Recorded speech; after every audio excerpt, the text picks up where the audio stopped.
Le Conseil des ministres s'est tenu ce matin sous la présidence du chef de l'État Issoufou Mahamadou avec plusieurs points à l'ordre du jour. Des précisions dans un instant. Aujourd'hui, journée mondiale de lutte contre les maladies tropicales négligées, occasion pour le ministre de la Santé publique d'appeler à plus d'implication dans la lutte contre les maladies handicapantes. Le développement dans un instant. Messieurs, dames, bonsoir. Merci de nous retrouver pour cette grande édition du jour que nous ouvrons avec la météo qui prévoit pour la matinée de demain la présence d'une dense poussière en suspension sur le pays avec réduction significative de la visibilité. C'est dans une présentation d'Ousmane Bawa.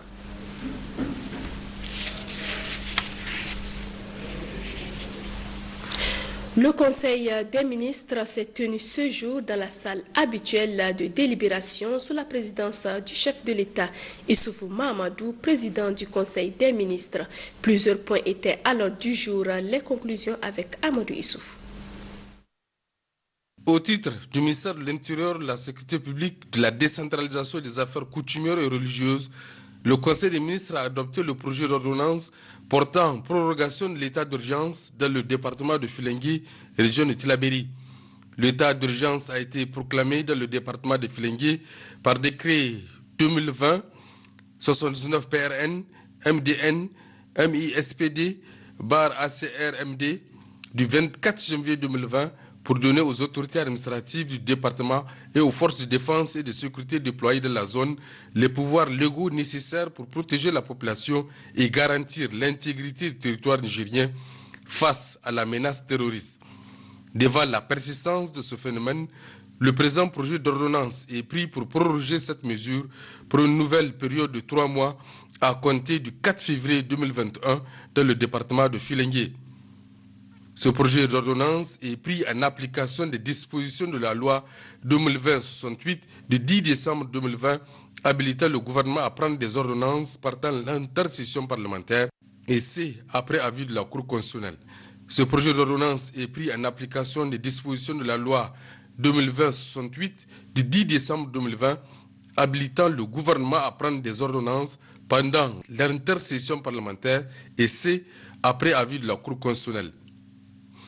Au titre du ministère de l'Agriculture et de l'Élevage, le Conseil des ministres a adopté le projet de décret modifiant et complétant l'ordonnance 2010-034 du 4 juin 2010 portant création d'un fonds de sécurisation de l'élevage fossile. Le sous-secteur de l'élevage occupe une place de choix dans l'économie du Niger. Il contribue à hauteur de 12% du PIB et les recettes des marchés à bétail contribuent à hauteur de 60% des recettes des budgets des collectivités territoriales. Malgré cette importance de l'élevage, les programmes d'investissement, aussi bien publics que privés, restent en deçà des opportunités offertes.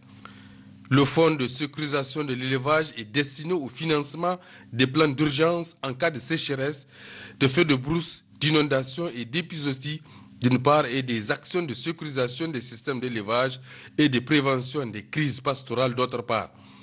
Ainsi, il est apparu nécessaire de procéder à la modification des dispositions de l'ordonnance 2010-034 du 4 juin 2010 portant création d'un fonds de sécurisation de l'élevage fossile pour élargir le champ d'intervention de ce fonds au financement des campagnes de vaccination du cheptel en temps normal. Le présent projet de décret est pris conformément à l'article 103 de la Constitution et après avis de la Cour constitutionnelle. Au titre du ministère des Transports, le Conseil des ministres a adopté le projet de décret portant appellation de l'aéroport de Difa pour honorer la mémoire de certaines personnalités qui sont illustrées au niveau national ou régional dans le domaine des sciences, de la culture ou de la politique. Certains bâtiments et monuments publics sont baptisés à leur nom. C'est le cas notamment de l'aéroport international Djoré Hamani de Niamey et de l'aéroport international Mano Dayak d'Agadez. Le présent projet de décret a pour objet de baptiser l'aéroport de Difa qui prend désormais l'appellation de aéroport Mamadou Tanja de Difa. Au titre du ministère de l'Environnement, de la Salubrité urbaine et du Développement durable, le Conseil des ministres a adopté le projet de loi portant régime de la pêche et de l'aquaculture au Niger.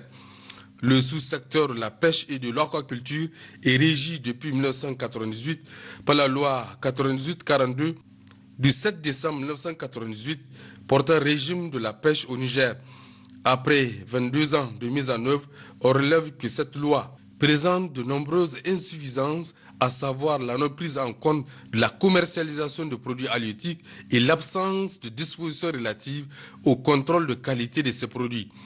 En outre, il faut souligner que la loi en question ne prend pas en compte le volet aquaculture qui constitue pourtant un important levier économique dans le sous-secteur de la pêche. Ainsi, le constat qui se dégage est que le secteur de la pêche et de l'aquaculture reste globalement sous-encadré juridiquement.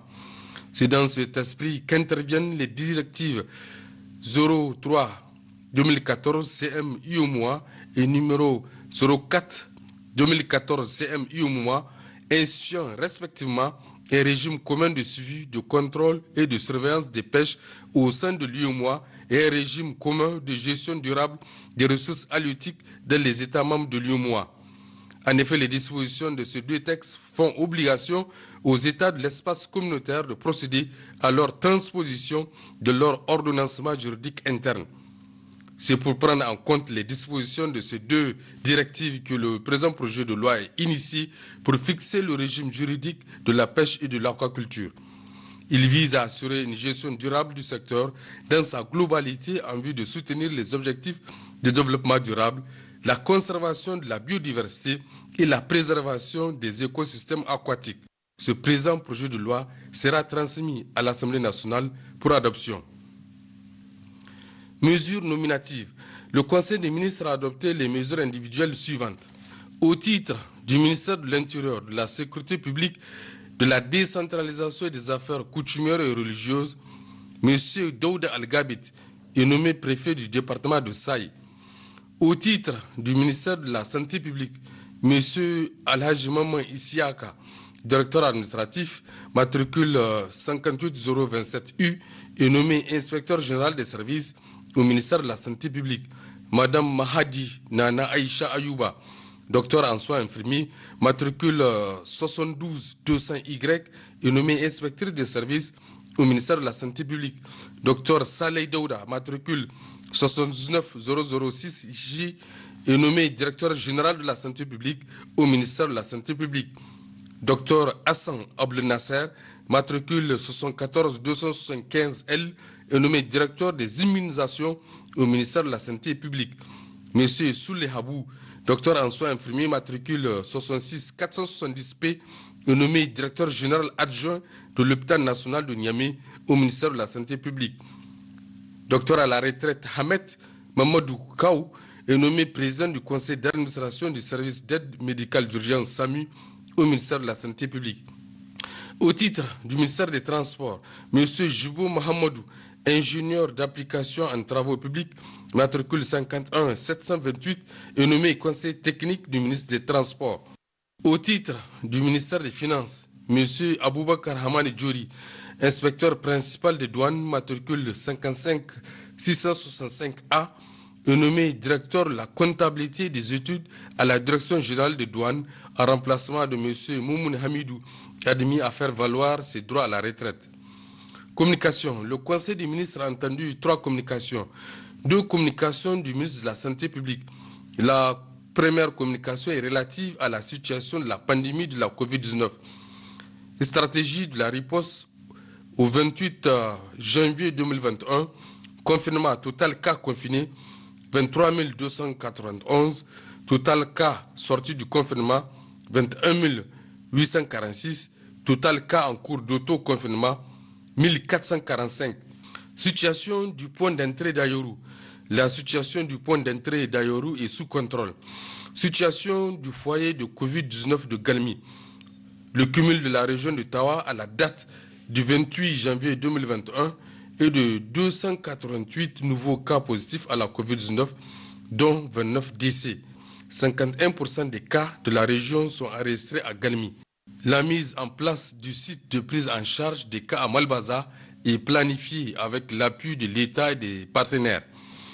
Une stratégie de prise en charge. Au total, 72 931 tests sont réalisés au 28 janvier 2021 à l'issue desquels on dénombre 4 414 cas confirmés, 3 622 sorties guéries, 1057 décès enregistrés, 695 patients actifs, 64 patients en hospitalisation, dont 1 en réanimation. Défis et difficultés. Le défi majeur reste l'introduction dans les plus brefs délais de vaccins contre la COVID-19 au Niger pour renforcer la prévention et la lutte contre la pandémie. La deuxième communication est relative au plan national de déploiement et vaccins contre la COVID-19 au Niger. Ce plan est à un stade très avancé de préparation. Une communication du ministre de l'Équipement relative à l'attribution des marchés publics passée par appel d'offres ouvert pour les travaux d'aménagement et de bitumage de la route Louga PK30 Kotaki, y compris 10 km de voirie dans les villes de Louga et de Balayara. Ce marché d'un montant de 14 milliards 835 664 233 francs CFA, toutes taxes comprises, a pour attributeur l'entreprise Mourey avec un délai d'exécution de 15 mois. Cette communication est faite en application des dispositions de l'arrêté 107 PM-RMP du 24 juillet 2019 fixant les seuils dans le cadre de la passation des marchés publics et des délégations de services publics qui dispose en son article 13 tout marché public dont le montant est égal ou supérieur à 500 millions de francs CFA hors taxe sur la valeur ajoutée doit faire l'objet d'une communication préalable en Conseil des ministres de la part du ministre en charge du secteur concerné. Avant de poursuivre ce journal, nous vous faisons lecture de ce communiqué de presse du médiateur de la République. L'ouverture imminente de la campagne électorale pour le scrutin du deuxième tour de l'élection présidentielle du 21 février 2021 m'offre l'occasion de féliciter les candidats. Moment de profonde respiration démocratique quand elles sont bien comprises de tous les acteurs, les consultations électorales peuvent également être des instants de passion pouvant entraîner la tenue de propos regrettables et la commission d'actes injustifiables dont s'encombre très mal le processus démocratique de notre pays. La médiation institutionnelle étant consubstantielle au jeu politique devenu de plus en plus clivant, l'organisation des élections devient ipso facto motif à en appeler au haut sens de responsabilité de tous les acteurs du jeu électoral afin que soit préservée la stabilité politique de notre pays déjà éprouvée par des crises multiformes, crises sécuritaires, sanitaires et humanitaires. En prélude à la célébration de la Journée mondiale de lutte contre les maladies tropicales négligées, célébrée le 30 janvier de chaque année, le ministre de la Santé publique a délivré un message cet après-midi. Message dans lequel le ministre Ahmed Boto salue les efforts engagés dans la lutte contre ces maladies au Niger et invite les populations à s'impliquer davantage dans la lutte contre les maladies handicapantes. Abdelaziz Issaka est à côté de Waglassan pour le point.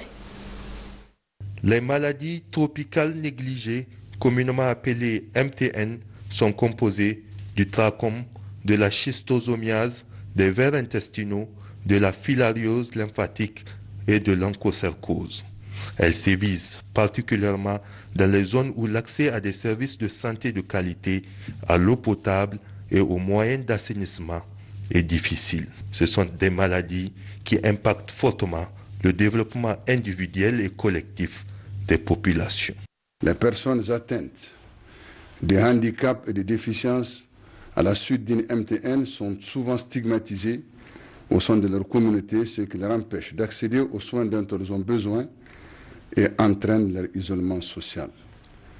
Cette journée est dédiée chaque année au problème de MTN dans le monde pour sensibiliser davantage les populations sur les liens entre ces maladies et le développement. Face à cette situation, les autorités nigériennes ne ménagent aucun effort pour soulager les populations et vaincre ces maux. Dans ce sens, chaque année, c'est des médicaments d'une valeur d'environ 30 milliards de francs CFA qui sont distribués, en plus des autres mesures prises pour lutter de manière efficace contre ces maladies. Profitant de l'opportunité que m'offre cette journée, au nom de mon département, j'adresse particulièrement à son Excellence Al-Haji Ousseif Mahamadou, président de la République, chef de l'État, toute notre gratitude et notre reconnaissance pour l'appui et les orientations données dans la lutte contre les MTN, toutes choses qui permettent de restaurer la santé à des milliers de personnes et à leur redonner l'espoir de vivre autrement. À travers son message, le ministre de la Santé publique a également salué les efforts des partenaires de l'État qui œuvrent inlassablement aux côtés du gouvernement pour l'éradication de ces maladies. Il invite par ailleurs les populations dans cette lutte contre les maladies tropicales négligées à travers l'application des mesures simples d'hygiène dans leur foyer. Restons toujours dans le domaine de la santé avec les résultats des examens virologiques de ce jour, 29 janvier 2021, qui se présentent comme suit. 15 cas positifs, dont aucun chez les demandeurs de tests PCR Covid-19 pour voyage et 15 alertes sur 235 tests réalisés à la Covid-19, dont 3 de sexe féminin, 12 de sexe masculin. Ces cas positifs se répartissent comme suit. 2 au niveau de la région de Niamey, 2 au niveau de la région de Zender, 1 au niveau de la région de Tillabéri, 2 au niveau de la région de Tawa, 2 au niveau de la région de Dosso, 6 au niveau de la région d'Agadez, 2 décès enregistrés ce jour répartis comme suit. 1 au niveau de la région de Zender, 1 au niveau de la région d'Agadez. À ce jour, sur 73 166 personnes testées, 4 489 sont déclarées positives à la COVID-19, parmi lesquelles 3 696 guéris, 159 décès, 634 cas actifs, 52 en hospitalisation dont 1 en réanimation. Le gouvernement attire l'attention des populations sur le fait que le virus circule fortement au niveau communautaire avec de plus en plus de cas présentant des signes souvent graves. Aussi, le gouvernement invite la population au respect strict de toutes les mesures prises. Le port de masque, le lavage des mains à l'eau et au savon et l'utilisation du gel hydroalcoolique doivent être strictement respectés en toutes circonstances. Pour toute information, appelez le 15 ou le 93 59 18 02. Autre aspect de cette édition, le ministre de la Communication est en tournée dans les régions du Niger, une mission de travail qu'il a conduite dans la région de Dosso pour s'imprégner des conditions de travail des hommes de médias et apprécier les travaux d'installation des équipements numériques dans le cadre de la télévision numérique terrestre TNT. Salamatou Adamou, Harissou Garba. Il s'agit pour le ministre de la Communication, Boubacar Issif Jibo, à travers cette mission dans la région de Dosso, d'apprécier les conditions de travail des personnels de radiodiffusion et télévision publique et privée et surtout constater le fonctionnement des équipements de la télévision numérique terrestre TNT en cette phase de transition numérique. C'est ainsi que ces visites ont concerné d'abord le centre émetteur de Beningaouri où les installations de la TNT sont fonctionnelles avec des émetteurs de 200 watts chacun. Ensuite, les centres émetteurs TV de Dosso où les équipements de la TNT fonctionnent avec des émetteurs de 2 kW chacun. Pour le matériel analogique disponible, un émetteur de 2,5 kW et un autre d'1 kW permettent la diffusion des programmes de la radio régionale et nationale. Le ministre Boubacar Issif Jibo a aussi visité à Dosso la radio Farha, une radio privée créée en 2000 qui couvre un rayon de 130 km. Là, le ministre et sa délégation ont présenté les condoléances au personnel de cette radio suite au décès de son promoteur il y a quelques semaines. La radio-télévision Ténéré, qui assure le relais de diffusion de la télé, qui est incluse dans le bouquet de la TNT Niger. Et enfin, la station régionale de Dosso, après la visite des locaux, il a accordé un entretien en direct dans le programme de la radio locale pour expliquer les motifs de sa mission. À l'issue de toutes ces visites, le ministre Boubacar Issif Jibo fait la synthèse de sa mission dans la région de Dosso. En termes d'installation d'équipements, on a constaté que les équipements sont installés et il y a vraiment une volonté d'appropriation des bénéficiaires qui sont vraiment les différents organes. Il faut relever néanmoins des difficultés relativement à l'énergie et à l'environnement de ces sites où sont installés ces équipements. Au niveau du centre émetteur de Dosso, il y a pas beaucoup de soucis. Les équipements sont installés. Au niveau de la station, côté infrastructure, il n'y a pas de soucis. Il n'y a aucun problème relevé. Les locaux sont bien entretenus. Aussi bien les studios radio que la régie et même les bureaux.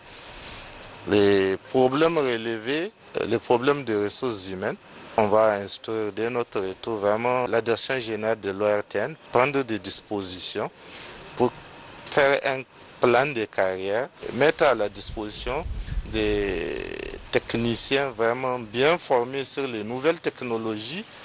Après Birni Roussou, le ministre a aussi visité le CETV de Dougandouchi. Puisque les équipements de la TNT installés à Doussou sont fonctionnels, l'on peut dire que la migration vers le numérique se concrétise. Le matériel numérique remplace progressivement les analogiques pour produire et diffuser des images de qualité. La convention collective de la presse, objet d'une rencontre de 2 jours à Niamey avec les promoteurs et employés des médias publics et privés, a pris fin sur une note de satisfaction. C'est le secrétaire général du ministère de la Communication qui a présidé les travaux de clôture de ces assises. Compte rendu, Sadou Ino Ali et Nana Mariama Moutari. Des échanges sans tabou ont eu lieu entre employeurs, employés des médias publics et privés et les structures concernées